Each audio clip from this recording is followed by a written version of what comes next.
Hello friends, welcome to tips India. मैं सतीश कुमार और आज हम डिस्कस करने वाले हैं सर्कुलर मोशन का एक सब टॉपिक है motion on A horizontal circular track with constant speed. इससे पिछले वीडियो लेक्चर में हमने सर्कुलर मोशन का जो बेसिक है उसके बारे में पढ़ा था और आज हम पढ़ते हैं उसी का कुछ एप्लीकेशन।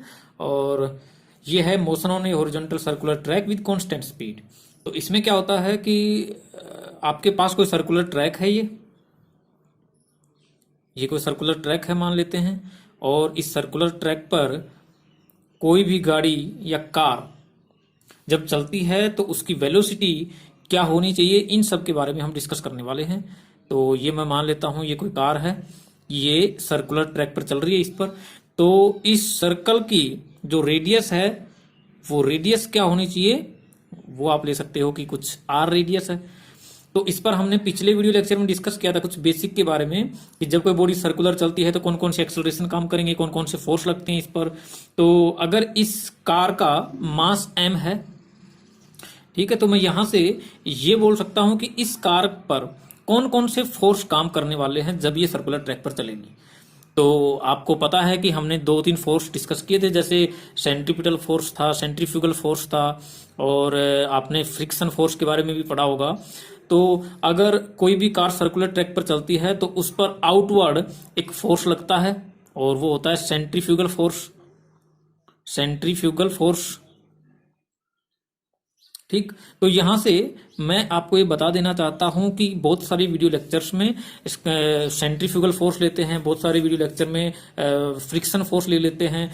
तो मैं आपको यहां बता देता हूं कि जब भी ये सेंट्रीफ्यूगल फोर्स आउटवर्ड लगता है किसी भी बॉडी पर, जब वो सर्कुलर ट्रैक पर चलती है तो या सर्कुलर मोशन में चलती है तो आउटवर्ड उस पर सेंट्रीफ्यूगल फोर्स लगता है। लेकिन जब स्मूथ रोड नहीं है तो अंदर की तरफ उतना ही स्टैटिक फ्रिक्शन भी लगता है। तो अगर मैं इस पर फोर्स की बात करूं तो अंदर की तरफ एक फोर्स लगेगा इस पर, कौन सा फोर्स, स्टैटिक फ्रिक्शन। और ये जो स्टैटिक फ्रिक्शन है, ये स्टैटिक फ्रिक्शन इक्वल है सेंट्रीफ्यूगल फोर्स के। यहां से, क्योंकि ये जो स्टैटिक फ्रिक्शन है ये सेल्फ एडजस्टिंग होता है, आपको पता है जब आपने फ्रिक्शन पढ़ा था उस टाइम देखा होगा। तो यहां से अगर मैं इस बॉडी की या इस कार का फ्री बॉडी डायग्राम बनाता हूं तो वो कुछ ये होगा कि ऊपर की तरफ इस पर लगेगा नॉर्मल रिएक्शन, नीचे की तरफ mg, और अंदर की तरफ एक फोर्स लगेगा इस पर, कौन सा, फ्रिक्शन फोर्स। ठीक। तो यहां से अब मैं ये बोल सकता हूं कि जो फ्रिक्शन फोर्स होगा, जो भी फ्रिक्शन फोर्स होगा या जो स्टैटिक फ्रिक्शन होगा, वो हमेशा आप उसको less than equal to limiting friction के रख सकते हो। या फिर आप ऐसे बोल सकते हो कि ये जो स्टैटिक फ्रिक्शन है इसको आप सेंट्रीफ्यूगल फोर्स भी बोल सकते हो यहां से, क्योंकि सेंट्रीफ्यूगल फोर्स जितना ज्यादा होगा उतना ही अपने आप को एडजस्ट करेगा स्टैटिक फ्रिक्शन एक लिमिट तक। तो मैं यहां से बोल सकता हूं कि जो स्टैटिक फ्रिक्शन है वो लेस देन इक्वल टू होगा लिमिटिंग फ्रिक्शन के। और जो फ्रिक्शन है स्टैटिक फ्रिक्शन, वो किसके इक्वल होता है ये आपको पता है। जैसे फ्रिक्शन है वो हमेशा कोई भी नेट फोर्स होगा वो टुवार्ड सेंटर है इसमें, और अगर नेट फोर्स टुवार्ड सेंटर है तो वो हो जाता है आपका ma, F is equal to ma। तो m तो है यहां से, और a क्या होगा, क्योंकि सर्कुलर ट्रैक है तो सेंट्रीपिटल एक्सेलरेशन होगा, तो उसका जो फॉर्मूला होता है वो क्या होता है, v²/r। अगर ये कार किसी v वेलोसिटी से, ठीक है, तो यहां से मैं इसको ये बोल सकता हूं कि m v²/r is less than equal to limiting friction, और जो लिमिटिंग फ्रिक्शन होता है उसको आप क्या लिख सकते हो, μ/n। ठीक। तो यहां से अगर इसकी वैल्यू आप देखते हो, क्योंकि आपको पता है कि mv²/r is less than equal to mu, और n की जगह आप क्या लिख सकते हो, mg। n equal to mg है तो n की जगह आप mg लिख सकते हो। तो यहां से जो वेलोसिटी होगी या जो v² अगर मुझे निकालना है यहां से, तो ये मैं बोल सकता हूं कि is less than equal to μ/g/r, क्योंकि m से m कैंसिल हो जाएगा। तो यहां से जो वेलोसिटी निकल के आएगी वो हमेशा क्या होगी, less than equal to √μ/g/r। और ये जो वेलोसिटी है, इस वेलोसिटी को आप ये बोल सकते हो कि ये वेलोसिटी वो वेलोसिटी है जो स्कीडिंग प्रिवेंट करवाती है। तो ये जो वेलोसिटी आई है इसके बारे में आप लिख सकते हो कि सो दिस वेलोसिटी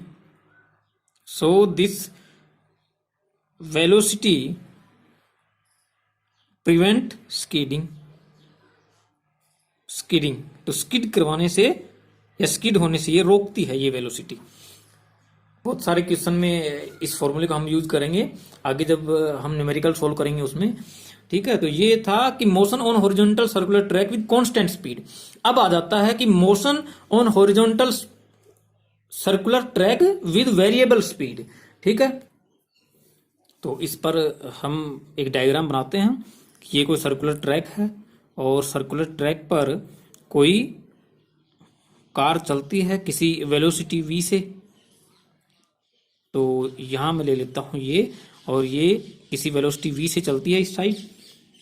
ठीक, तो यहां से जो इस पर वेरिएबल स्पीड होने के कारण आपको मैंने बताया था कि कौन कौन से एक्सेलरेशन हो सकते हैं। तो हमेशा एक एक्सेलरेशन तो जरूर होगा अगर इसकी रेडियस, इस सर्कुलर ट्रैक की रेडियस अगर r है, ये r है, तो इस पर जो एक्सेलरेशन होगा वो एक तो हमेशा आपको पता है डायरेक्शन की वजह से होगा, और वो कौन सा होगा, सेंट्रीपिटल एक्सेलरेशन। और एक होगा मैग्नीट्यूड चेंज जब होता है वेलोसिटी का, तब जो एक्सेलरेशन होता है उस एक्सेलरेशन को हम क्या बोलते हैं, उस एक्सेलरेशन को बोलते हैं टेंजेंशियल एक्सेलरेशन। ठीक, तो यहां से जब ये गाड़ी चलेगी तो इस पर जो नेट फ्रिक्शन लगेगा या जो नेट फोर्स लगेगा वो कहीं बीच में लगेगा, ऐसे कुछ। ठीक है, वो एडजस्टिंग हो सकता है आगे पीछे, ये कोई फिक्स नहीं है इसमें। तो यहां से अगर मैं इसके लिए बोल सकता हूं कि ये जो फ्रिक्शन है ये यहां कुछ लगने वाला है इस तरीके से, क्योंकि स्पीड वेरिएबल है। अगर स्पीड वेरिएबल नहीं होती तो ये along the direction of radius लगता, या इनवर्ड या टुवर्ड सेंटर लगता। ठीक, तो यहां से मैं ये बोल सकता हूं कि इस पर इसका जो फ्री बॉडी डायग्राम होगा वो मैं ये बोल सकता हूं कि ये कार है और कार का ऊपर की तरफ होगा नॉर्मल और नीचे की तरफ होगा mg। ठीक है, तो यहां से जो फ्रिक्शन होगा वो क्या हो सकता है, friction is equal to ma, और ma यहां क्या होना चाहिए, आपको पता है कि जब हमने टेंजेंशियल और सेंट्रीपिटल एक्सेलरेशन देखा था, जब दोनों होते हैं तो नेट एक्सेलरेशन लेते हैं, और जो नेट एक्सेलरेशन होता है वो क्या लिया था हमने, उसका फॉर्मूला आपको बताया था। क्या होता है उसका फॉर्मूला, उसका फॉर्मूला हो जाएगा a टेंजेंशियल एक्सेलरेशन का स्क्वायर प्लस सेंट्रीपिटल एक्सेलरेशन का स्क्वायर। ठीक है, तो इसको आप ये भी लिख सकते हो कि a t का स्क्वायर प्लस, और ये हो जाएगा आपका v की power 4 by r square, v की पावर 4 बाई आर स्क्वायर। ठीक है, तो यहां से ये आपको पता होना चाहिए, हमने पिछले वीडियो लेक्चर में इसके बारे में देख लिया था। तो ये यहां से मैं इसको बोल सकता हूं कि इस m की जगह तो m है, और a की जगह मैं ये लिख सकता हूं कि a t का स्क्वायर प्लस v की पावर 4 बाई आर स्क्वायर, और is less than equal to क्या होना चाहिए, आपको पता है लिमिटिंग फ्रिक्शन। तो लिमिटिंग फ्रिक्शन का फॉर्मूला आपको पता है, म्यू इंटू एन लेते हैं, और एन की जगह या नॉर्मल रिएक्शन की जगह हम क्या ले लेते हैं, डायरेक्ट mg। तो यहां से इसका आप m से m कैंसिल कर सकते हो यहां से, और ये जो रूट है इस रूट को जब आप यहां से हटाते हो तो इस साइड हो जाएगा स्क्वायर, तो स्क्वायर हो जाएगा, तो मैं इसको लिख सकता हूं कि a t का स्क्वायर प्लस v की power 4 by r square is less than equal to mu square, और यहां से एम जी का स्क्वायर आप ले नहीं सकते क्योंकि एम से एम कैंसिल हो गया, तो जी का स्क्वायर आप ले लो यहां से।